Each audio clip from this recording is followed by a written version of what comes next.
अमरावती महानगरपालिकेच्या वतीने मनपा आयुक्त सौम्या शर्मा यांच्या मार्गदर्शनात शहरात मतदान जनजागृतीसाठी विविध उपक्रम राबवले जात आहे.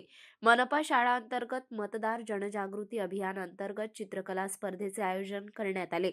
यात महानगरपालिका हिंदी शाळा क्रमांक 11, भाजी बाजार, मनपा उच्च प्राथमिक शाळा क्रमांक 13 व मनपा उर्दू उच्च प्राथमिक शाळा क्रमांक 6 चपराशीपुरा येथे विद्यार्थ्यांची रांगोळी स्पर्धा व चित्रकला स्पर्धा घेण्यात आली.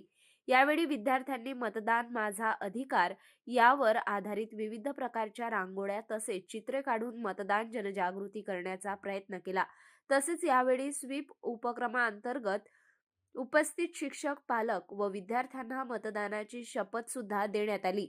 यावेळी स्वीप उपक्रमांतर्गत नियंत्रण अधिकारी तथा मनपा शिक्षणाधिकारी डॉक्टर प्रकाश मेश्राम, शाळा निरीक्षक श्री योगेश पखाले, सदस्य पंकज सपकाळ, कैलास कुलट, संजय बेलसरे, निजामुद्दीन काजी, सुषमा दुधे, शुभांगी सुने, उज्ज्वल जाधव, विशाल वालचाळे, सोमेश वानखडे, शाळेचे मुख्याध्यापक गोपाल कांबळे, चित्रा खोब्रागडे, सय्यद हमजा व शिक्षक हे प्रामुख्याने उपस्थित होते.